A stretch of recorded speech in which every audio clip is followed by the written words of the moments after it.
기도드리겠습니다.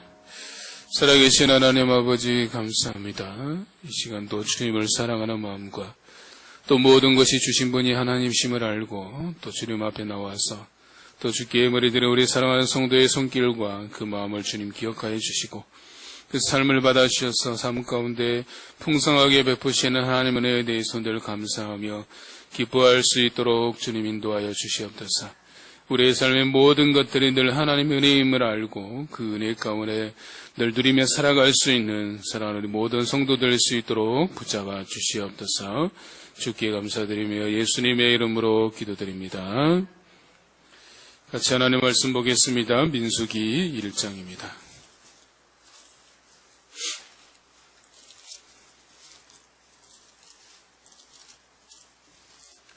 민수기 1장 1절에서 4절까지만 보겠습니다.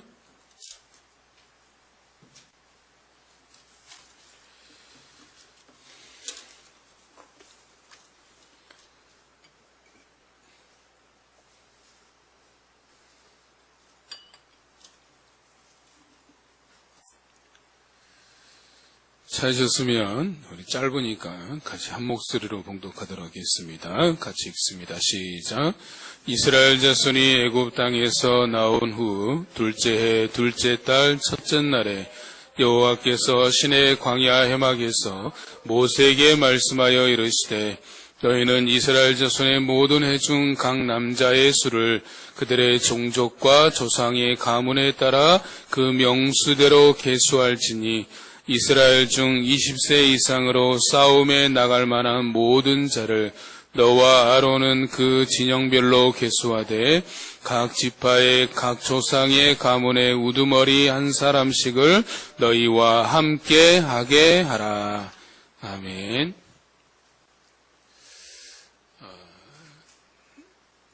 지금은 연락되지 않지만 제가 아는 지인이 한 명 있었습니다. 이 지인은 이제 어릴 때 제가 약간 헷갈리긴 하는데 제 기억으로는 이제 아버지를 먼저 떠나보냈습니다. 여였습니다. 그리고 시간이 흘러서 한 40대 초반쯤에 어머니마저 병으로 먼저 보내게 됩니다. 그러자 이제 그분에게 남은 거는 뭐였냐면 그동안 믿던 하나님에 대한 원망이었습니다. 하나님 어떻게 이렇게 할 수 있습니까? 라고 원망하고 있었습니다. 그래서 주변에서 우리가 쉽게 위로하는 말이 뭡니까? 다 하나님의 뜻이 있을 거야 라고 우리 흔히 위로를 하죠. 근데 위로가 사실은 위로하는 말이었지만 위로가 전혀 되지 않았습니다. 뭐와 같냐면 고통을 당한 욥에게 조언을 하였던 욥의 친구들과 같은 것이었다라고 볼 수 있습니다. 사실 우리의 삶에 그러한 자들에게 고통 가운데 있는 자들에게 필요한 것은 생각해 보면 문제를 해결하는 상담가나 조언가가 아니라 같이 그 아픔을 공감해 줄 수 있는 공감자가 필요하다라는 것입니다. 요즘 제가 더 많이 생각하게 되는 부분이 이 부분인 것 같습니다. 어떤 문제가 있거나 어떤 어려움이 있으면 그 일에 대해서 해답을 제시하는 사람 많습니다. 너 이렇게 해야 된다, 저렇게 해야 된다, 이것이 맞다, 저것이 맞다라고 하는 사람은 많지만 상대적으로 상대방의 아픔을 나의 아픔으로 같이 공감하며 느끼고 있는 사람은 적다라는 것이 사실은 현실이죠. 그런데 사실 우리 예수님은 탁월한 상담가였지만 동시에 뛰어난 공감자이셨습니다. 여러분 복음서를 잘 읽어보시면 항상 모든 사람들을 긍휼히 여기시고 불쌍히 여기신 주님의 마음들을 우리가 쉽게 찾아볼 수 있습니다. 예수님이 병자를 고치신 가장 큰 동기는 뭐냐면 그들을 불쌍히 여기셨고 그들의 상처와 아픔을 공감하셨다라는 것을 볼 수 있죠. 그래서 제가 요즘 바라는 것은 누군가에게 카운셀러, 상담자가 되기보다는 먼저 공감할 줄 아는 목회자가 되어야 되겠다라는 소망을 더 갖게 됩니다. 마찬가지로 우리 사랑하는 우리 모든 성도님들도 어떤 사람이 어떤 문제로 아파하고 있을 때 그 문제를 내가 먼저 해결해 주려고 하기보다는 그 사람에게 필요한 것은 해결자가 아니라 공감자임을 기억하며 우리가 먼저 같이 공감하고 아파하고 있으면 같이 아파하고 웃으면 같이 웃을 수 있는 저와 우리 성도들 또 우리 새로운 교회가 되기를 주님의 이름으로 축복하며 나아갑니다. 이번 주간에 우리가 살펴볼 본문은 이제 민수기입니다. 민수기는 이제 히브리 성경과 영어 성경의 제목이 다릅니다. 영어 성경에 보면 민수기의 제목이 뭐라고 되어 있습니까? 넘버스라고 되어 있죠. 근데 히브리 성경은 뭐라고 했냐면 바 미드바르입니다. 뜻은 광야에서라는 뜻입니다. 그러니까 영어 성경에서 민수기를 넘버스 라고 쓴 것은 민수기에는 총 2번의 인구 조사가 나오는데 그것을 염두에 두고 제목을 정한 것입니다. 근데 히브리 성경은 민수기의 내용이 주로 어디에서 이루어졌습니까? 바 미드바르, 광야 안에서. 여기서 바라는 것은 전치사 뭐뭐 안에서라는 뜻이고 미드바르가 이제 광야라는 뜻입니다. 즉 광야에서 이루어진 일이기 때문에 바 미드바르 그렇게 정한 겁니다. 사실 넘버스라고 해도 또 바 미드바르라고 해도 크게 상관은 없습니다. 그것은 이제 어디에 포인트를 두고 있느냐의 차이만 있을 뿐이다라고 볼 수 있습니다. 이번 주에 우리가 이제 볼 내용은 민수기 1장부터 민수기 4장 20절까지 여러분이 이제 읽게 될 텐데 민수기 1장은 우리가 오늘 살펴보겠지만 하나님께서 모세와 아론에게 명령하신 인구 조사를 하는 장면입니다. 그리고 민수기 2장은 이스라엘 백성들의 진영 배치와 또 그들이 행군할 때의 순서에 대한 말씀입니다. 간단하게 말씀을 드리면 이스라엘이 진을 칠 때 어떻게 진을 치냐면 여러분이 이렇게 직사각형을 생각하시면 정중앙에는 회막을 줍니다. 성막을 두고 먼저 동쪽에는 어떤 지파가 진을 치냐면 총 3개의 지파가 진을 치게 되는데 바로 유다, 이사갈, 스불론 지파가 진을 칩니다. 그리고 그 아래 남쪽에는 루벤, 시므온, 갓 지파가 치고 서쪽에는 에브라임, 므낫세, 베냐민 지파가 치고 북쪽에는 단과 아셀과 납달리 지파가 진영을 치게 됩니다. 그래서 여러분의 성경이 빈 공간에다 이렇게 네모 박스를 직사각형으로 그리시고 가운데 해막을 치고 3개 지파씩 이렇게 사방으로 적어 놓으시면 여러분들이 이해하는 데 도움이 될 겁니다. 그럴 때 이제 행군하는 순서는 어떻게 되느냐? 먼저 언약궤를 맨 레위 제사장들이 제일 먼저 가고 그 다음에 순서는 동쪽 지파, 그 다음에 남쪽 지파, 그 다음에 서쪽 지파, 그 다음에 북쪽에 진영을 진 지파 순서대로 이동을 하게 됩니다. 그래서 그것이 이스라엘 지파들의 행군 순서이고 진영의 배치도입니다. 그것을 이제 여러분의 머릿속에 그려두시고 성경을 보면 이게 뭔 말이야 라는 것이 좀 그림이 좀 그려지실 겁니다. 그리고 이제 민수기 3장에서는 아론의 아들들과 이제 인구조사에 빠져 있었던 레위 지파의 인구조사에 대해서 말씀하고 있습니다. 그리고 이제 민수기 4장 20절까지는 레위 자손 중에서 고핫 자손이 어떤 임무를 가지고 있는지, 고핫 자손은 성막과 즉 성막 특히 언약궤와 그 성막에 들어가는 모든 기구들 중에 어깨에 매는 것들을 감당하는 일을 맡았던 사람들이 고핫 자손입니다. 그래서 고핫 자손의 임무는 뭐냐? 어깨에 매는 것을 맡았다. 그래서 어깨에 매는 모든 것을 담당하는 자손이 고핫 자손이었다라는 것을 알 수 있습니다. 오늘 우리가 말씀을 통해서 보고자 하는 것은 뭐냐면 아까 히브리 성경 제목이 뭐라고 그랬습니까? 바 미드바르, 광야에서라는 거죠. 여러분 우리가 우리 인생을 바라보는 시각들은 여러 가지가 존재하지만 크게 2가지로 분류할 수 있다라면 어떤 사람은 인생은 산의 정상을 올라가는 것과 같다라고 말하는 사람이 있는데 그러나 성경에서 말하고 있는 인생은 우리 인생은 산의 정상을 올라가는 것이 아니라 광야길을 걷고 있는 것과 같다라고 말씀하고 있습니다. 그러므로 오늘 말씀을 통해서 우리가 생각해 볼 것은 뭐냐면 광야 길을 걷는 것 같은 우리 인생 가운데 우리가 어떻게 해야 되고 또 무엇을 붙들고 살아가야 되는지에서 생각해보고 적용해보고자 하는 것입니다. 먼저 두 가지 정도의 질문을 간단하게 좀 생각을 해보면 첫 번째 질문은 뭐냐면 왜 하나님께서 인구조사를 하라고 명령하셨는가라는 겁니다. 인구조사를 어떻게 하라고 말씀하셨는지 2절과 3절을 보시면 뭐라고 있습니까?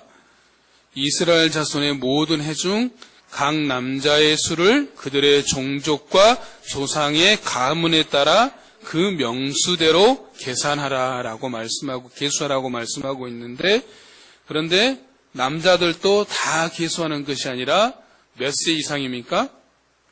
3절에 보면 20세 이상으로 어떤 사람? 싸움에 나갈 만한 모든 자. 싸움에 나갈 모든 자라는 것에서 알 수 있는 게 뭡니까? 이것은 단순한 인구조사가 아니라 바로 병력조사. 즉 실제 우리로 말하면 군에 입대하고 있는 군 병력조사라고 볼 수 있어요. 그래서 싸울 수 있는 장정의 숫자가 얼마냐라는 겁니다. 그랬더니 1차 인구조사를 쭉 했더니 전체 합계가 얼마냐면 60만 3,550명입니다. 그리고 두 번째로 인구조사를 하게 되는데 두 번째 인구조사는 민수기 26장에서 기록되어 있습니다. 그때 이제 인구조사를 했을 때는 60만 1,730명입니다. 그래서 1차와 2차의 차이는 1,820명 정도의 차이가 납니다. 그런데 이런 숫자적인 것보다 더 큰 차이는 뭐냐면 1차 때 인구조사했을 때는 출애굽 1세대예요. 즉 이제 애굽 땅에서 출애굽해서 나온 세대들이었단 말이죠. 그런데 민수기 26장에서 인구조사했을 때는 출애굽 1세대가 아닙니다. 민수기 13장 가데스 바네아 사건, 우리가 나중에 보겠지만 가데스 바네아 사건에서 그들이 불순종함으로 인해서 하나님께서 그들이 출애굽 1세들이 전부 다 광야에서 죽게 될 것이다 라고 말씀하십니다. 그래서 광야 1세대들은 출애굽 1세대들은 전부 다 광야에서 생을 마감하게 됩니다. 그럼 민수기 26장에서 인구조사는 뭐겠습니까? 출애굽 2세대, 광야에서 출생한 세대들이에요. 그러니까 출애굽 1세, 지금 민수기 1장에서 말하고 있는 인구조사의 사람들과는 전혀 다른 사람들인 것들을 알 수가 있는 것이죠. 또 다른 인구조사를 중에 여러분이 이제 좀 성경의 상식으로 여러분이 하나 참고적으로 알고 있으면 도움이 되는 게 뭐냐면 사무엘하 24장에 보면 다윗의 인구조사가 나옵니다. 다윗이 말년에, 인생 말년에 요압으로 인해서 인구조사를 하게 합니다. 그때 인구조사를 하였더니 총 80만이었습니다. 역시 인구조사도 병력조사를 한 거죠. 그런데 다윗이 그 보고를 받자마자 내가 하나님께 죄를 범하였다라는 것을 알게 됩니다. 왜 그것이 죄가 되었습니까? 자기의 힘이 얼마나 되는지 과시하고자 하는 의도였음을 다윗이 깨닫게 된 거예요. 그래서 그 일로 인해서 이스라엘 전역에 3일 동안 전염병이 내림으로 인해서 총 7만 명의 백성이 생명을 잇는 일이 벌어지게 됩니다. 다시 원래 질문으로 돌아가서 하나님께서 이스라엘 백성들이 출애굽한 지 2년 2개월 첫째 날에 인구조사를 하라고 하신 이유가 무엇인지를 보면 여러분들에게 질문을 하나 드리면 이스라엘 백성들이 애굽 땅에 처음 들어갈 때 그들이 몇 명 들어갔습니까? 이제 70명이었죠. 야곱의 그의 가족들에서 총 70명이었습니다. 그런데 지금 출애굽했을 때는 430년이 지났는데 지금 인구조사를 해보니까 장정만 몇 명이에요? 장정만 몇 명이라고 그랬습니까? 60만이 넘잖아요. 60만 3,550이었으니까. 그러면 여기 계산에는 여자와 어린아이는 빠져 있으니까 대략 합치면 아무리 적게 잡아도 몇 명 되겠습니까? 아무리 적게 잡아도 200만, 또 어떤 학자는 300만까지 보는 사람이 있습니다. 이것은 무엇을 말합니까? 하나님께서 아브라함에게 하신 약속이 뭐였어요? 너의 자손을 하늘의 별처럼 바다의 모래같이 내가 많게 할 것이다 라고 약속했는데 그 약속이 어떻게 되고 있는 거예요? 실현되고 있는 것들을 지금 그들의 뭘로 보고 있는 겁니까? 눈으로 보고 있는 거죠. 처음에 야곱 가족 70명이 들어갔는데 나왔는데 몇 명이에요? 300만, 200에 300만이 나온 거죠. 400년밖에 지나지 않았는데. 그러한 것들이 얼마나 하나님께서 이스라엘 백성들을 번성케 하셨고 풍성케 하셨는지, 또 얼마나 하나님께 신실하게 그분의 약속을 지켜가고 있는 건지를 그들의 눈으로 묵도하고 있는 거죠. 이스라엘 자손의 번성이 하나님께서 하신 일이라는 것을 직접적으로 알 수 있는 것은 출애굽기 1장을 보시면 바로 왕이 이스라엘 백성들의 수가 많아지자 어떻게 합니까? 위협을 느껴서 그들을 종처럼 노예처럼 삼게 됩니다. 그런데 성경이 보면 뭐라고 했냐면 그들이 학대를 받을수록 더욱 번성하여 퍼져나갔다라고 말씀하고 있습니다. 그러자 바로왕이 어떤 정책을 피냐면 히브리 사람들의 어떤 자녀들이 출생하면 자녀를 받는 산파들에게 명령하죠.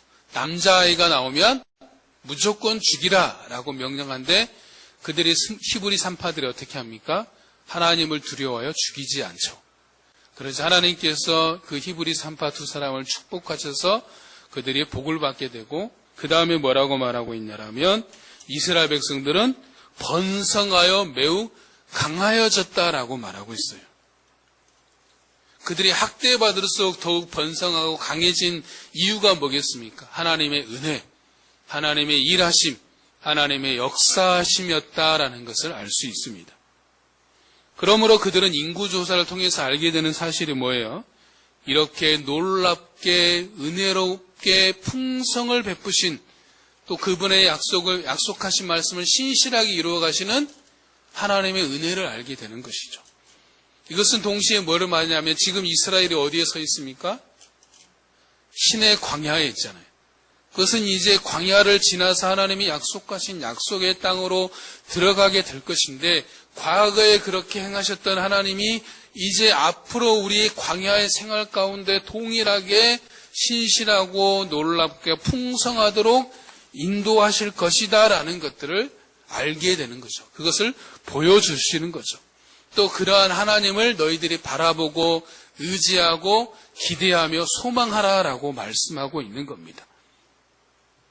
내가 과거에 이렇게 행했던 것처럼 이제도 앞으로 내가 너희들에게 그렇게 행할 것이니까 광야 생활 가운데 너희가 기억할 것은 너희에게 은혜를 베풀었던 나 여호와 하나님만을 기억하고 의지하고 바라보라라고 말씀하고 있는 겁니다.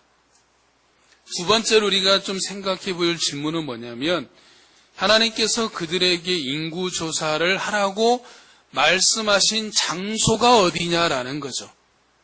그 장소가 어디입니까? 어디에서 인구조사를 하고 있습니까? 1절을 보시면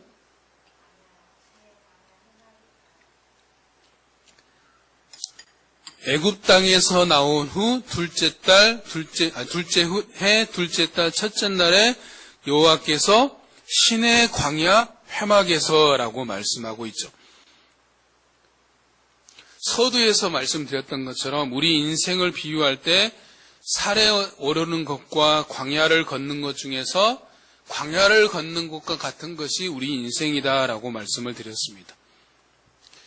이진희 목사님이 쓴 광야를 읽다라는 책에 보면 우리 인생은 정상을 오르려고 등산하는 산에 오르는 것이 아니라 바로 가나안 땅에 들어가려고 광야길을 걷는 것과 같은 것이다라고 말합니다. 왜 우리 인생이 광야길을 걷는 것과 같냐라면 광야는 어떤 곳입니까? 우리가 가보지는 않았지만 그러나 광야는 끝이 보이질 않습니다. 또 광야는 내가 얼마나 더 가야 되는지 짐작할 수가 없어요. 여러분 이 사막 평야, 이게 넓은 사막 평야를 보시면 언제 끝날지 알 수가 없잖아. 보이는 거는 사막밖에 없고 보이는 건 모래 사막밖에 없다라면 어디로 가야 될지 또 언제 끝날지 방향도 알 수 없고 또 시기도 알 수 없는 그런 상황 가운데 있는 것이죠. 또 광야에서 특징이 뭡니까? 광야는 수시로 바람이 불므로 인해서 언제 어떻게 바뀔지 예측할 수가 없다라는 겁니다. 우리 인생이 그렇지 않습니까? 우리 인생이 언제 끝날지도 모르고 어떻게 바뀔지도 모르고 어떤 일이 생길지도 예측할 수 없는 것이죠. 지금 우리가 그렇잖아요. 우리가 여러분 그 코로나 바이러스가 올 것이라고 예측한 사람이 있습니까?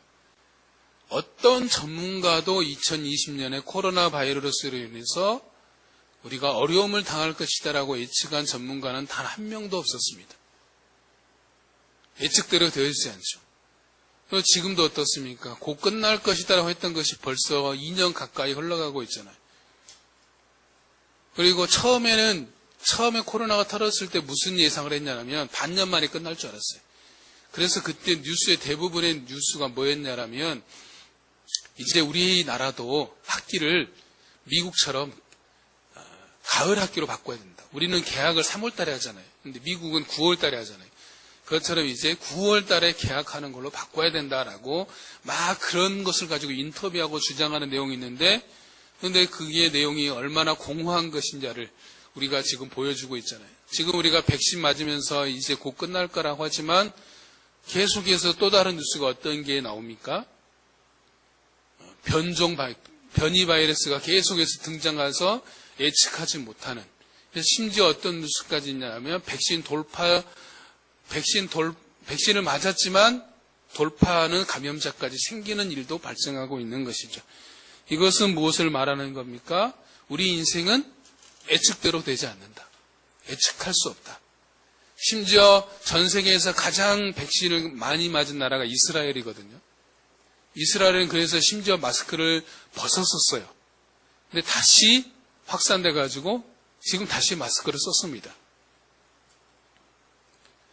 우리가 새해가 되거나 또 매 순간마다 자기 앞날에 대한 계획을 이런저런 계획을 세우잖아요. 근데 여러분 인생의 계획들이 계획대로 됩니까? 계획대로 됐으면 지금 우리가 이렇게 살 리가 없잖아요. 계획대로 되지 않는 게 우리 인생인 것을 알 수 있습니다. 한 치 앞도 알 수 없는 게 우리 인생이죠. 그렇기 때문에 우리 인생은 산에 오르는 등산이 아니라 한 치 앞도 알 수 없는 광야길을 걷는 것과 같다라고 말할 수 있는 거죠. 그러면 광야를 지날 때 목표로 삼아야 될 게 뭐겠습니까? 광야를 지날 때 목표가 뭐겠어요? 내가 사막을 횡단할 때 목표가 뭐겠어요? 사막을 횡단할 때 짐을 바리바리 싸들고 가야겠습니까? 좋은 거, 맛있는 거, 귀한 거 막 짐을 그냥 한 보따리에 싸서 사막을 횡단해야 되겠습니까? 그때 사막을 횡단할 때 목적은 딱 한 가지죠. 빨리 무사히 잘 지나가는 거. 내가 얼마나 좋은 거를 가지고 있는 거, 얼마나 많이 가지고 있는 거, 얼마나 귀한 거를 가지고 있는 거는 아무런 의미가 없는 거예요. 빨리 잘 무사히 지나가는 것에 목적을 둘 수밖에 없는 것이죠. 그렇다면 우리가 인생이 광야길을 걷는다라고 생각해 본다라면 우리가 오늘 또 무사히 하루를 잘 살아갈 수 있음에 대해서 우리가 감사해야 되는 거예요. 즉 하나님께서 허락하신 모든 것에 대해서 기뻐하고 즐거워하며 감사하는 삶을 우리가 살게 될 것이다 라는 거죠. 우리의 목표가 산의 정상에 오르는 것에 목표를 두고 있다라면 성공을 위해서만 달려가게 되어 있어요. 그런데 우리가 광야길을 걷는다라고 생각하면 광야에서는 뭐예요? 어떤 목표를 가지고 잘 지나가야 되는 거잖아요. 그러면 우리가 이 땅에서 광야길을 지나간다라면 하나님이 나를 부르시는 그곳, 하나님이 계신 그곳, 하나님의 나라, 우리가 말하는 천국만을 바라보면서 그곳에 도달하는 것이 목적인 것들을 보게 되죠. 그것을 지나가는 데 있어서 얼마나 내가 많은 성공을 거뒀느냐, 얼마나 많은 업적을 쌓느냐는 아무런 의미가 없다라는 것을 우리에게 말하고 있는 겁니다. 광야를 지날 때 제일 필요한 게 뭐겠습니까? 생수가 필요하겠죠. 생수와 더불어서 제일 필요한 게 뭐냐면 바로 방향을 제시해주는 나침반이죠. 광야는 뭐라 그랬어요? 시시각각으로 변하잖아요. 그래서 자기의 눈에 보이는 것으로 따라가면 바른 방향을 가기보다는 오히려 더 헤매기 쉬운 거죠. 그래서 목적지로 가는 것이 아니라 더 깊은 수렁으로 빠져들기 쉽습니다. 그렇기 때문에 광야를 지날 때 필수 요건이 뭐예요? 나침판이죠. 나침판이 뭐를 말해줍니까? 방향 제시잖아요. 그래서 어디에 있든지 간 나침판을 들이들면 내가 어디로 가야 될지 분명한 방향을 알 수 있는 거죠. 우리 인생의 나침판이 되어주는 게 뭡니까? 우리 인생의 나침판이 있는데 그게 뭘까요? 바로 우리 인생의 모든 것이 되시고 우리 삶의 기준이 되시는 예수 그리스도, 그분만이 우리 인생의 유일한 나침판이 되십니다. 그러므로 우리가 광야 같은 이 인생길을 삶에 있어서 우리가 언제나 어디서 무엇을 하든지 어떤 상황 가운데 있든지 우리가 바라보고 의지할 대상은 뭐겠어요? 우리의 삶의 나침판이 되시는 예수 그리스도, 그분만을 바라보고 의지해야 됨을 우리에게 말씀하고 있는 거죠. 우리가 방금 두 가지 질문을 던지며 생각해 봤어요. 첫 번째 질문이 뭐였습니까? 왜 인구조사를 하게 하셨는가? 두 번째 질문은 어디에서 말씀하셨는가라는 거죠. 첫 번째 질문에서 무엇을 말했습니까? 하나님께서 인구조사를 통해서 어떻게 이스라엘 백성들에게 놀라운 은혜를 행하셨는지, 그리고 이제 너희는 그 일을 행하신 하나님만을 바라보고 기억할 것에 대해서 말씀하셨습니다. 두 번째 질문에서도 광야에서 말씀하셨다는 것은 바로 광야과 같은 인생길을 지날 때 바로 나침판이 되시는 예수 그리스도, 그분만을 바라보고 나아갈 것에 대해서 말씀하고 있다는 거죠. 그러므로 이 두 가지 질문은 같은 결론에 도달하게 돼요. 어떤 결론에 도달하게 됩니까? 우리는 언제 어디서 무엇을 하든지 간에 항상 우리 하나님만을 의지하고 바라보며 나아가야 된다라는 결론에 도달하게 되는 거죠. 내가 어디에 있든지 무엇을 하든지 어떤 상황 가운데 있든지 간에 내가 기억해야 될 것은 뭐냐면 그 가운데서 항상 내 주 예수 그리스도, 내 주 하나님만을 바라보고 의지하며 오늘을 살아가는 것이다 라는 것이죠. 자, 그렇다면 이제 우리가 조금 더 들어가서 그러면 하나님만 의지하고 바라보는 삶은 어떤 삶인가 라는 것을 두 가지로 한번 정리를 해보도록 하겠습니다. 하나님만 의지하며 바라보는 삶의 첫 번째는 뭐냐면 한번 따라하겠습니다. 하나님의 은혜를 구하는 것입니다.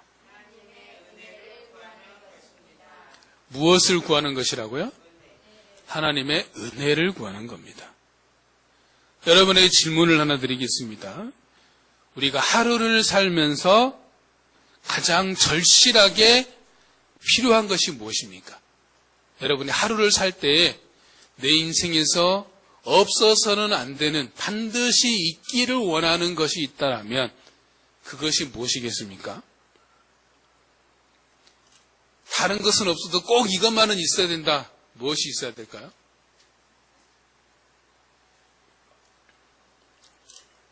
뭐가 있어야 될까요?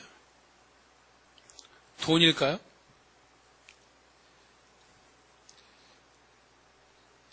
제가 아는 지인 목사님을 통해서 한 이야기를 들었는데 뭐였냐면 서울 강남 개포동에 DH 자이 개포 아파트가 이제 5가구가 분양이 나온 거예요. 그런데 지금 세를 분양가가 15억입니다. 근데 매매가가 30억입니다. 그래서 그걸 분양받으면 바로 얻자마자 2배의 수익을 얻을 수 있는 거예요. 근데 총 몇 세대를 구하냐면 5세대만 뽑는 거예요. 근데 경쟁률이 26평에는 1대 한 120. 그 다음에 36평대는 1대 한 12만. 어마어마하죠. 15억 내고 들어가야 되는데 그 정도로 몰려든 거죠. 근데 당첨자가 제 생일날 발표가 됐더라고. 보니까 26평은 저보다 어린 사람이 됐어요. 46살 남자가 됐대요. 그리고 36평 때는 더 기가 막힙니다. 29살, 36살, 54살, 67살 이렇게 4명이 됐다고 하더라고요. 그건 뭐를 말합니까? 그만큼 사람들이 몰렸다는 게 뭐예요? 돈을 추구하고 있는 것들을 보게 되는 거죠. 그래서 2배의 수익을 낸다 그러니까 어마어마하게 그냥 사람들이 몰려드는 거죠. 또 하루를 살아가는데 직장, 또 건강, 또 가정의 평안, 이러한 모든 것들이 하루를 살아가는데 다 필요는 하죠. 그래서 또 주기도면서 우리가 기도하고는 뭡니까? 이것들이 다 우리가 하루를 살아가는데 필요한 일용할 양식이잖아요. 하루를 살아가는데 돈도 필요하고 건강도 필요하고 내가 일할 수 있는 직장도 있어야 되고 또 가족이 아무 일도 없어야 되고 그래야 되잖아요. 또 나라도 평안해야 되고 아프가니스탄처럼 갑자기 그냥 반란이 일어나가지고 어느 날 갑자기 자기의 생계를 집을 떠나서 다른 나라로 난민으로서 떠돌아다니는 그런 삶이 안 되는 것만도 얼마나 감사한 겁니까? 그런데 이 모든 것들 통틀어서 반드시 있어야 되는 한 가지가 뭐냐면 바로 하나님의 은혜입니다. 하나님의 은혜를 빼버리면 아무 소용이 없는 거예요. 우리가 쉽게 생각을 해보면 여러분 아침에 눈을 떠서 오늘을 살 수 있게 해주신 그 생명의 은혜에 대해서 감사하셨습니까? 우리는 당연히 아침에 눈 뜬다고 생각하잖아요. 근데 그것은 뭐를 말하냐면 하나님께서 오늘 또 나에게 하루라는 오늘 8월 22일이라는 삶을 허락해 주신 은혜예요. 거두어 가버릴 수 있거든요. 우리는 모르지만 너를 알지 못하지만 8월 22일이라는 삶을 맞이하지 못하고 끝나버린 사람도 전 세계적으로 무수하게 많을 거란 말이에요. 근데 나는 지금 어떻게 하고 있습니까? 8월 22일이라는 오늘을 살고 있잖아요. 오늘을 허락해 주셨기 때문에 돈도 의미가 있는 것이고 가족의 평안도 의미가 있는 것이고 직장도 의미가 있는 것이고 나의 건강도 의미가 있는 것이죠. 생명을 거두어가 버리시면 아무런 의미가 없어요. 다 끝이잖아요. 그렇기 때문에 여러분이 아침에 눈 뜰 때마다 뭘 먼저 해야 되냐면 하나님 오늘 또 하루를 허락해 주셔서 감사합니다 라고 시작을 해야 돼요. 그리고 잠잘 때도 뭐라 해서 오늘 하루도 무사히 잘 살게 해주시니 감사합니다 라고 우리가 기도하면서 잠들어야 되는 거죠. 여러분 은혜가 뭡니까? 은혜가 뭐죠? 간단하게 말하면 하나님의 선물입니다. 근데 이 선물이 어떻게 주어집니까? 제임스 패컨 목사는 은혜에 대해서 이렇게 말했어요. 그리스도를 희생하여 이룩한 하나님의 부요함이라고 했습니다. 그렇습니다. 은혜는 하나님께서 우리에게 값없이 주시는 선물이거든요. 근데 우리 입장에서만 값이 없는 거예요. 우리 입장에서 값이 없다는 건 뭐냐면 내가 직접 하나님께 치러야 될 대가가 없다는 것이지 그 값없는 선물이 우리에게 주어지는 데는 그냥 주어진 것이 아니라 뭐가 전제되어 있는 거냐면 예수 그리스도의 죽으심이 희생된 값없는 선물이다라는 거죠. 그것이 바로 은혜라는 거죠. 우리에게 은혜가 거저 주신 우리는 받을 때 거저 받았지만 그 하나님께서 베푸시는 그 선물에는 예수 그리스도의 십자가의 죽으심이라는 우리를 위해서 자신의 생명을 버리신 예수 그리스도의 희생을 치루신 그 대가를 말미암아서 우리에게 주어진 것이다라는 걸 알아야 됩니다. 그래서 우리가 그 은혜가 얼마나 크신 것인지 우리가 기억해야 되는 것이죠. 그 말은 동시에 뭐를 말하냐면 우리가 값없는 은혜를 받았지만 동시에 또한 그분의 은혜가 없이는 살 수 없는 존재임을 우리가 잊지 말아야 된다라는 거예요. 그것을 잘 보여주는 신뢰가 여러분 에스더서입니다.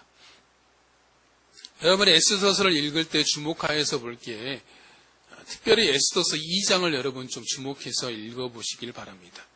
에스더서 2장이 에스더서 전체를 보여주는 하나의 단초가 됩니다. 에스더가 살던 시대는 에스더는 이제 그의 삼촌 모르드게와 함께 포로로 사로잡혀서 이제 포로된 신부로 있을 때 그때 나라 왕이 누구였냐면 아하수에로 왕이었고 수산궁이라는 것에 거했습니다. 그런데 이 아하수에로 왕이 자신의 형력함과 부함을 자랑하기 위해서 180일 동안 귀족들과 호족들을 모아놓고 잔치를 벌였습니다. 그리고 그 잔치가 끝나자 이제는 비천간의 모든 백성들을 모아놓고 7일 동안 또 잔치를 벌였어요. 그 7일의 잔치의 마지막 날에 와스디라는 왕비가 있었는데 왕비가 매우 아름다웠던 것 같아요. 그래서 이 아름다운 왕비를 사람들한테 자랑하고 싶었어요. 그것은 무슨 의도가 깔려 있는 거예요? 내가 이렇게 예쁜 왕비와 함께 산다라고 하면서 결국은 자기를 과시하기를 원했는데 그 왕후 와스디가 그걸 거절하였죠. 그랬더니 분에 못 이겨서 왕후를 폐위시켜버립니다. 그러자 시간이 지난 뒤에 다시 이제 왕후를 간택해야 되겠다라는 생각을 가지고 새로운 왕후를 뽑습니다. 그 새로운 왕후를 뽑는 과정 중에 누가 참여하게 됩니까? 에스더가 참여하게 되죠. 그래서 에스더도 이제 그 수상궁에 왕이 거하는 궁전으로 들어가게 되는데 그런데 이제 에스더는 형편이 그렇게 넉넉했던 것 같지는 않아요.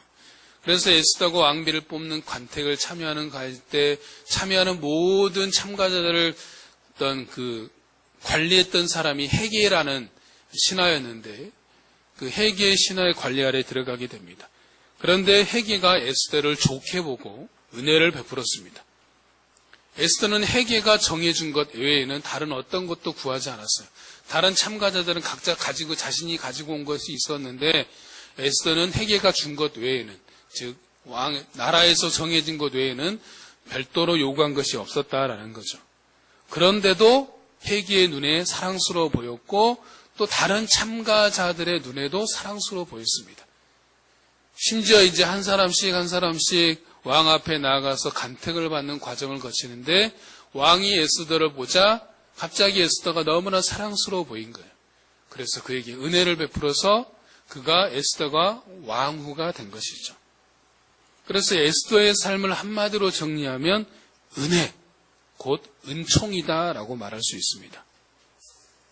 은혜나 은총을 히브리어로 말하면 헤세드, 다른 말로 하면 hen이라고 말할 수 있어요. 하나님의 은혜로 말미암아서 헤게의 눈에 또 다른 참가자들의 눈에 무엇보다도 아하수르의 왕의 눈에 사랑스러워 보인 것이다 라는 거죠. 시편 123편에서는 우리가 하나님의 은혜를 구하는 자세에 대해서 말씀하고 있습니다. 다음 말씀 봐봅시다. 같이 읽습니다. 시작.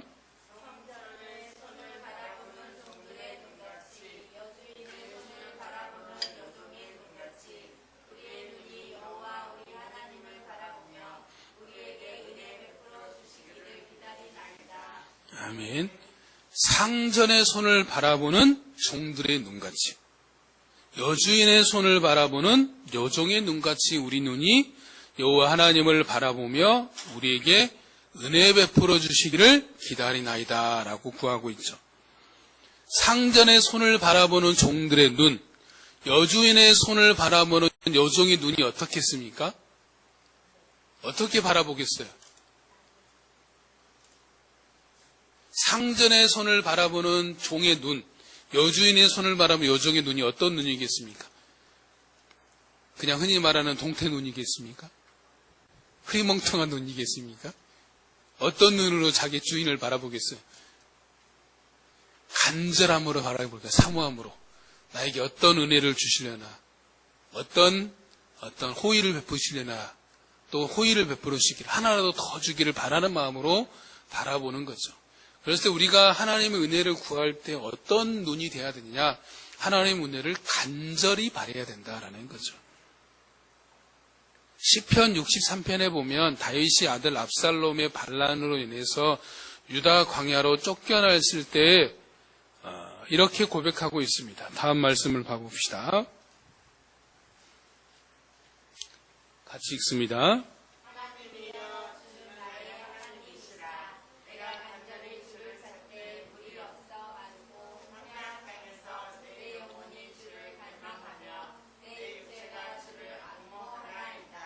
아멘. 다윗이 광야에서 어떻게 주님을 바라보고 있습니까? 내가 간절히 주를 찾되 물이 없어 마르고 황폐한 땅에서 내 영혼이 주를 갈망하며 내 육체가 주를 앙모하나이다.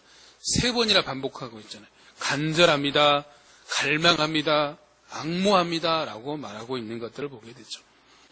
우리는 간절히 주님을 바라봐야 돼요. 간절히 주의 은혜를 구해야 되는 겁니다. 이사야 선지자도 이사야 26장에 보면 뭐라고 있냐면 내 영혼이 주를 사모하였사온즉 내 중심이 주를 간절히 구합니다 라고 말하고 있습니다. 우리는 하나님의 은혜 없이는 살 수 없는 존재입니다. 그러므로 매일 하나님의 은혜를 간절함으로 구해야 되는 겁니다. 하나님의 은혜를 아는 자의 삶의 태도는 어떠합니까? 전도서 7장 14절에 보면 뭐라고 말하고 있냐면 형통한 날에는 기뻐하고 공고한 날에는 되돌아보라 라고 말하고 있어요. 이 2가지를 하나님이 병행하게 하사 사람이 그의 장래일을 능히 헤아려 알지 못하게 하셨느니라 라고 말하고 있습니다. 하나님의 은혜를 아는 자는 이 2가지 태도를 취합니다. 첫 번째, 하나님께서 내 삶을 형통하게 하실 때는 마음껏 기뻐하고 즐거워하며 감사하는 거예요. 내 인생에 권고함이 찾아왔을 때, 어려움이 찾아왔을 때, 슬픔이 찾아왔을 때는 어떻게 하냐면 지난 날을 돌아보는 거죠. 과거에 하나님께서 나에게 어떤 은혜를 베풀으셨는지, 내가 얼마나 하나님의 큰 은혜를 받으며 지금까지 살아왔는지 생각하며 기억하며 감사하는 거예요. 지금이 공고함이 감사가 되지 않지만 그러나 지난 날을 돌아보면서 감사할 때 감사할 수 없었던 그 상황들이 감사함으로 바뀌게 되는 것들을 보게 되는 것이죠. 우리의 삶에 하나님의 은혜가 필요하다는 것은 무엇을 말하는 것입니까? 우리 인생에 가장 필요한 것은 우리 하나님 곧 그분이심을 말씀하고 있는 겁니다. 한번 따라하겠습니다. 하나님은 우리 인생에 없어서는 안 되는 가장 귀하신 분이십니다. 우리가 이 사실을 알고 그분의 은혜를 날마다 간절함으로 사모함으로 구하며 나아가는 우리의 모습이 되었으면 좋겠습니다. 2번째, 광야 같은 우리 인생 가운데서 하나님을 의지하고 바라보며 살아가는 삶은 어떤 삶이냐라면 바로 하나님의 능력을 붙잡는 겁니다. 하나님을 은혜를 간절함으로 사모했다라면 그 다음에는 하나님이 주신 하나님 주신 능력으로 오늘을 살아야 됩니다. 은혜와 더불어 그분의 능력이 필요합니다. 전에 한번 말씀드린 적이 있는데 삼손의 힘의 비밀이 어디에 있다라고 말씀드렸습니까? 머리카락입니까? 여러분이 사사기에 나와 있는 삼손의 이야기를 잘 유심히 읽어보면 삼손의 힘의 능력은 머리카락에 있지 않아요. 삼손이 어떤 일들을 행했을 때, 어떤 능력을 발휘했을 때는 항상 그 전에 단서가 뭐가 달려있냐면 여호와의 영이 임하였다라고 되어 있어요. 여호와의 영이 갑자기 임했다. 여호와의 영이 임하였다라는 것이 항상 붙어 있습니다. 이건 뭐를 말하는 거예요? 삼손의 능력은 그의 머리카락에서 나오는 것이 아니라 여호와의 영이 임하심, 성령의 능력, 하나님의 능력이었다라는 걸 말하는 거죠. 초대교회 때 사도들이 수많은 많은 박해 가운데서도 담대하게 복음을 전하였습니다. 그들이 그렇게 복음을 담대하게 유혹해도 굴하지 않고 복음을 전할 수 있었던 이유가 뭐겠습니까? 그들이 우리보다 강심장이었기 때문이겠습니까? 그들은 겁쟁이였어요. 그들은 예수님이 붙잡히자 예수님을 버려두고 다 도망갔던 겁쟁이였습니다. 그러면 그들이 우리보다 지식이 많았겠습니까? 대부분의 모든 예수님의 제자들은 직업이 어부였습니다. 그러면 그들의 성품이 탁월했습니까? 우리가 아는 것처럼 베드로는 말보다 행동이 앞섰던 사람이고 또 세베대의 아들 야고보와 그의 야고보의 형제 요한은 별명이 우레의 아들, 천둥의 아들이었어요. 그걸 뭘 말하냐면 얼마나 성격이 급하고 불같은 다혈질이었는지를 보여주는 거죠. 이것을 무엇을 말하는 겁니까? 하나님의 일하심은 성품에 달려있지 않고, 그러니까 그 사람이 성품이 좋다고 능력이 나타나고, 지식이 많다고 능력이 나타나고, 강심장이었다고 능력이 나타나는 것이 아니라 하나님의 임하심, 하나님의 능력이었다라는 거죠. 사람의 조건이 아니라 전적인 하나님의 일하심, 하나님의 능력에 있다라는 것을 말하는 겁니다. 에베소서 6장에 보면 우리의 싸움은 눈에 보이는 싸움이 아니라 눈에 보이는 싸움뿐만 아니라 눈에 보이지 않는 싸움이 훨씬 더 중요한 것을 말씀하고 있죠. 그러면서 이렇게 말씀하고 있습니다. 다음 말씀 한번 봐봅시다.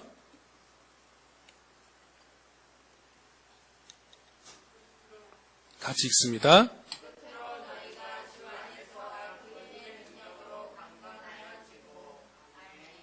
뭐라고 했습니까? 너희가 주 안에서와 그의 힘의 능력으로 강건하여지고 라고 했습니다.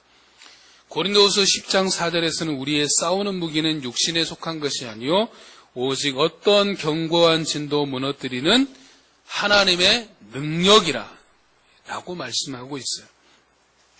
우리의 무기는 육신의 힘이 아니에요. 육신의 지혜도 아니고 물질도 아니고 지식도 아니고 배경도 아니고 인기도 아니고 권력도 아닌 오직 하나님의 능력만이 우리가 이 땅에서 싸우는 유일한 무기입니다. 그러므로 매일 붙들어야 할 게 두 가지가 있다면 하나님의 은혜와 그분의 능력이에요. 그러면 우리가 그분의 능력을 붙들며 살기 위해서는 훈련을 해야 됩니다. 운동선수가 자신이 가진 힘과 능력을 잘 발휘하기 위해서 매일 하는 게 뭡니까? 훈련을 열심히 하죠. 아무리 탁월한 능력을 가진 운동선수라도 매일 연습을 하고 훈련을 하지 않으면 어떻게 됩니까? 어떤 능력도 발휘되지 않잖아요. 그래서 우리가 얼마 전 올림픽이 있었지만 국가대표가 됐다는 것은 얼마나 뛰어난 능력을 가진 거예요.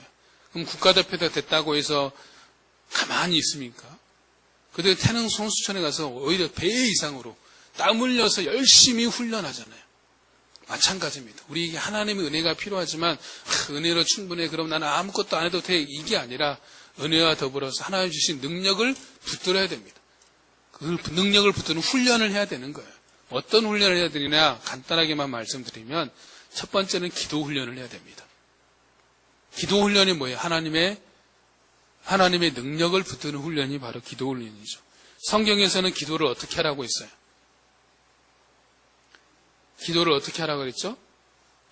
데살로니가전서 5장에서는 쉬지 말고 기도하라. 에베소서 6장 18절에서는 항상 성령 안에서 기도하고 이를 위하여 깨어 기도하기를 항상 힘쓰라 라고 말하고 있고, 누가복음 18장에서 예수님께서 불의한 재판관의 비유를 드시면서 그 비유를 드신 이유가 뭐냐면 너희들이 항상 기도하고 낙심하지 않기 위해서라고 말하고 있습니다. 성경에서는 항상 기도하라 라고 말하고 있습니다. 그러면 우리가 항상 기도한다는 게 무슨 뜻일까요? 그러면 내가 다른 일 다 핑계쳐놓고 직장도 내려놓고 가정일도 내려쳐놓고 그냥 산속에 들어가 교회 가서 어떤 기도원에 가서 기도만 하라는 뜻일까요? 그런 의미가 아니라 너희가 무엇을 하든지 어떤 일을 하든지 어떤 행동을 하든지 항상 주님을 의식하고 생각하며 행하라라는 거죠. 무엇을 하든지 주께 기도하는 마음으로 하는 겁니다. 내가 일할 때도 집에서 설거지할 때도 식사를 할 때도 밥을 할 때도 또 공부할 때도 주께 기도하는 마음으로 하는 거야. 주님을 늘 생각하고 있는 거야. 제가 최근에 이제 자주 걸려드는 부분, 이 부분인 것 같아요. 특별히 제가 운전할 때 제 자신이 참 조급하고 급하다는 걸 알게 되는데, 그래서 더 이제 요즘 결심하게 되는 게 더 주님을 생각하면서 기도하고 의식하자라는 것입니다.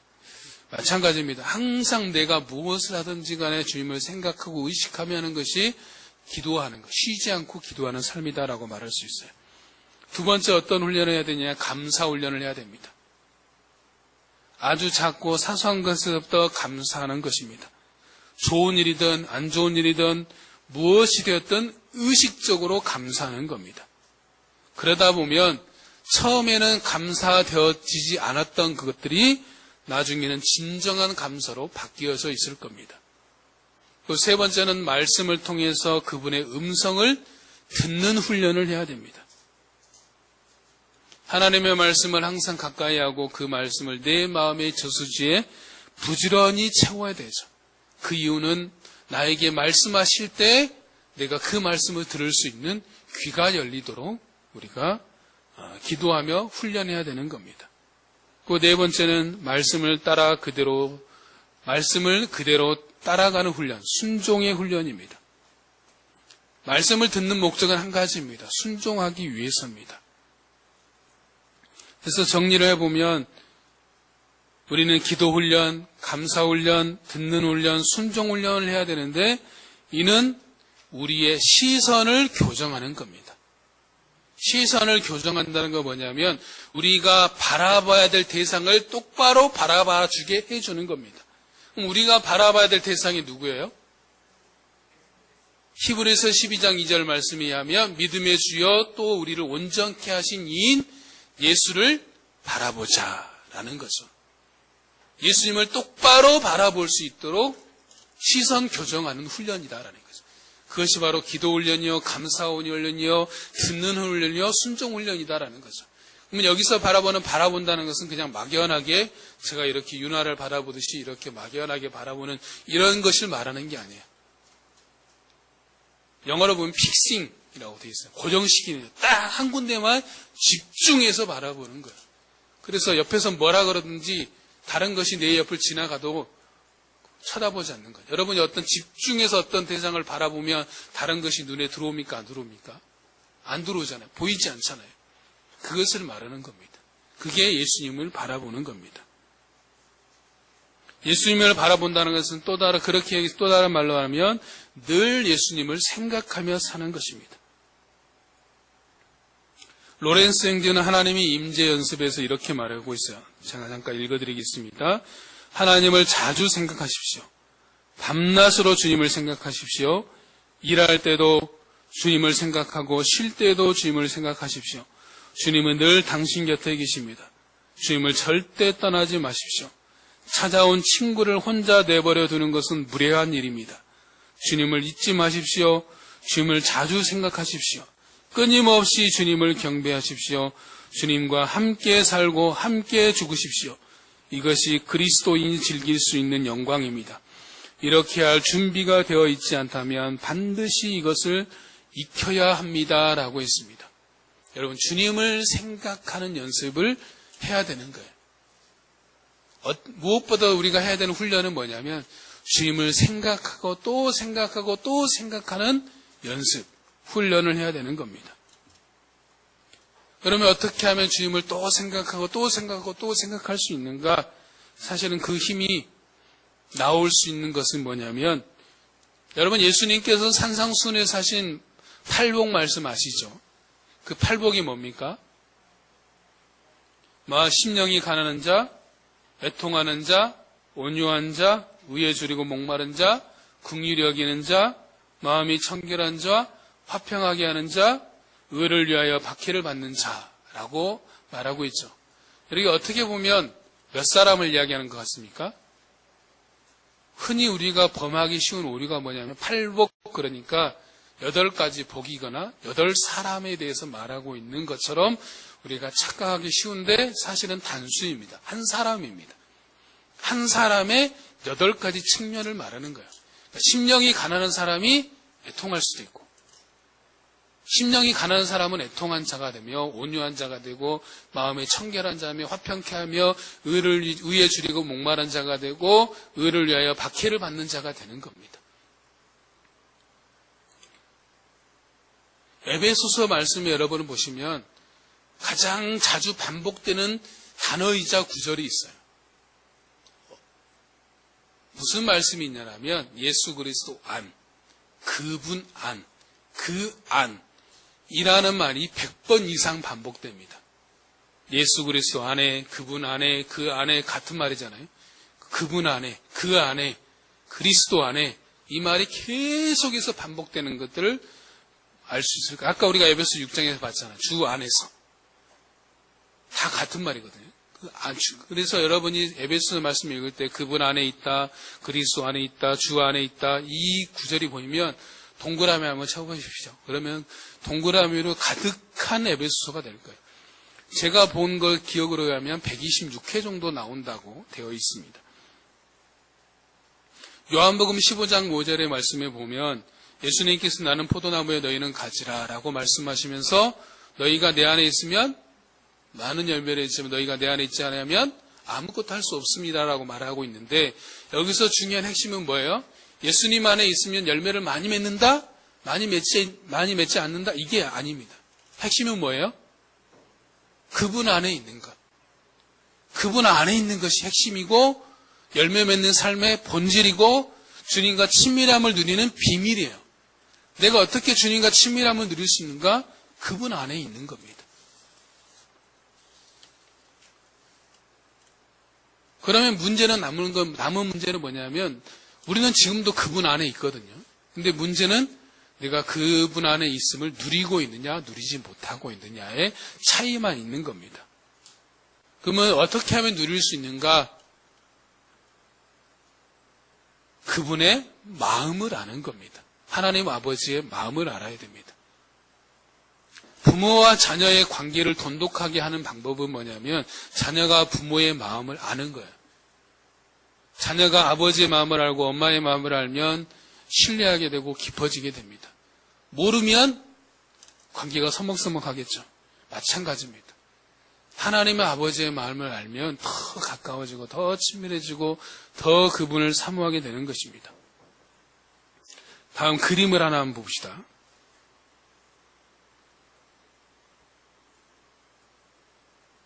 이 그림이 뭐냐면 렘브란트라는 사람이 그린 탕자의 귀향이라는 그림인데 이 그림에서 제일 중요한 그림은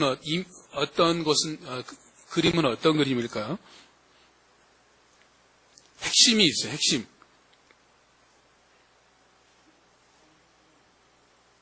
무엇을 염두에 두고 이 렘브란트가 그림을 그렸을까요?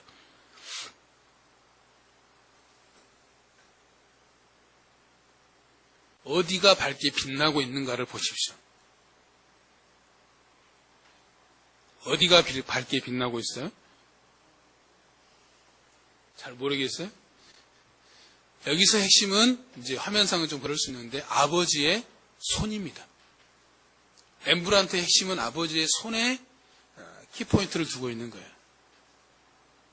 그래서 가장 밝은 빛이 그 위를 비추고 있고 구경꾼들의 시선도 옆에 있는 사람들의 시선도 어디를 보고 있어요? 아버지의 손을 보고 있는 겁니다. 그 손 안에 자비로운 사랑이 구현되고 있고 거기에 용서와 화해와 치유가 일어나고 있는 거죠. 집으로 돌아와서 탈진한 아들뿐만 아니라 지친 아버지도 두 손을 통해서 안식을 얻는다라고 헨리나우에는 이야기하고 있습니다. 밝게 빛나는 탕자의 아버지의 손이 바로 은혜와 긍휼이 풍성하신 우리 하나님 아버지의 은혜의 손입니다. 다음 말씀 한번 봐봅시다. 같이 읽겠습니다. 시작.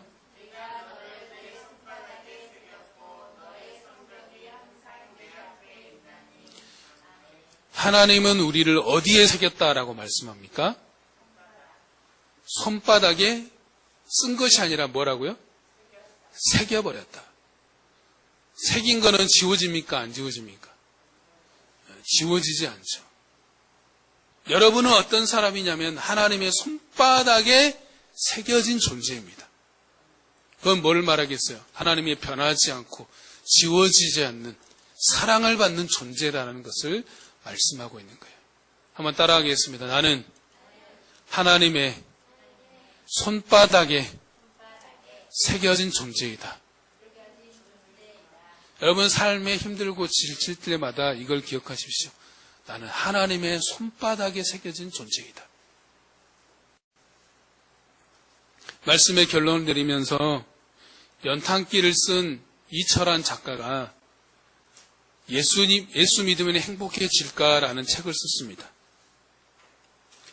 이 이철환 작가는 어떤 아픔이 있냐라면 이명증이 있어요. 그래서 좀 심한 이명증을 앓았어요. 그래서 지팡이 없이는 길을 걸을 수 없을 정도로 심한 질병을 안고 있었습니다.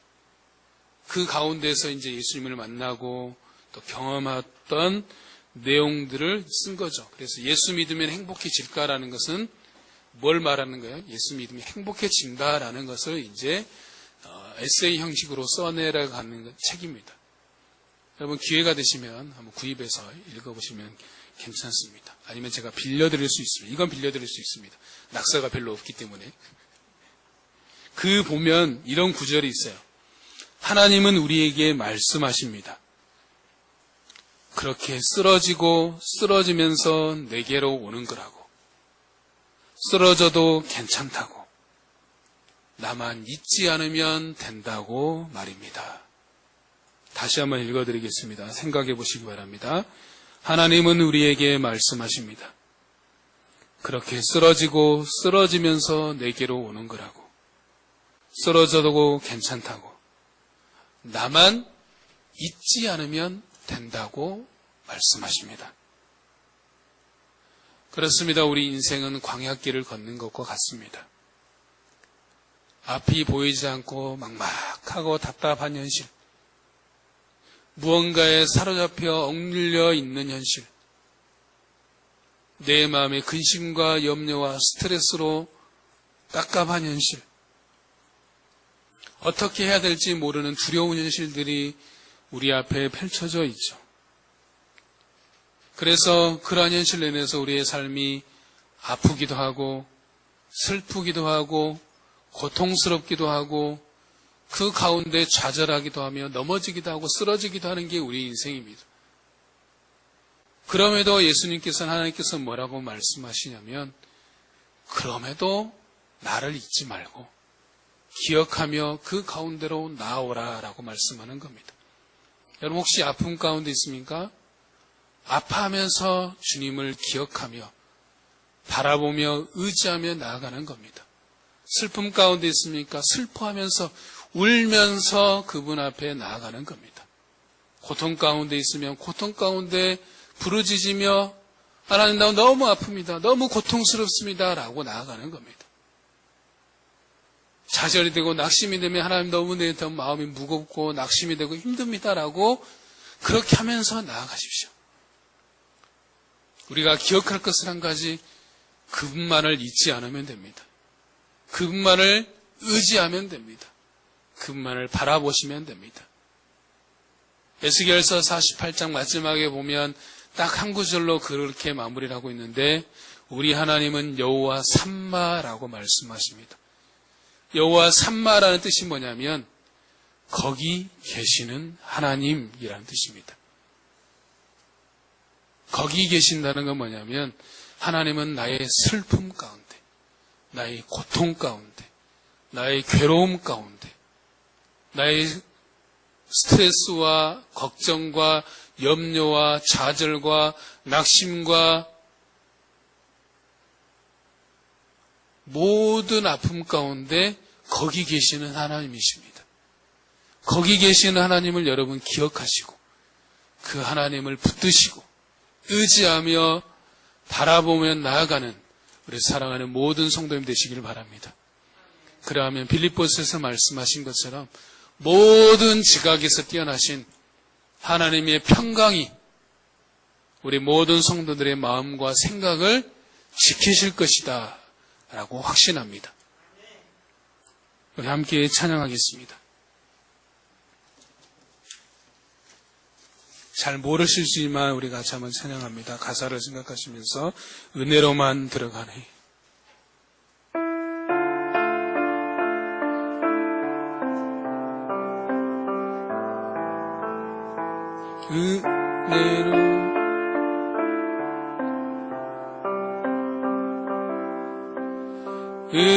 은혜로만 들어가네. 은혜로만 선다네. 우리의 노력이 아닌 어린 양의 보혈로 그분의 임재 가운데 오라 하시네. 우리를 부르신 그곳 은혜로 들어가네.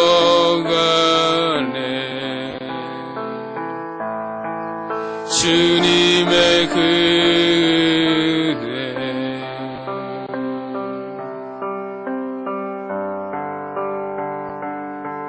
범죄한 우리가 어찌 서리요.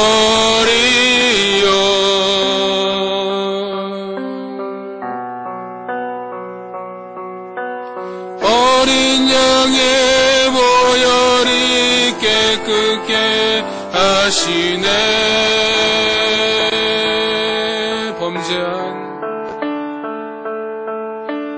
범죄한 우리가 어찌 서리요.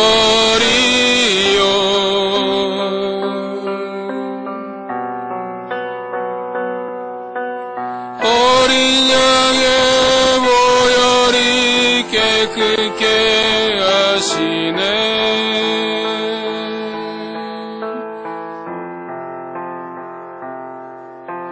주님의 그 은혜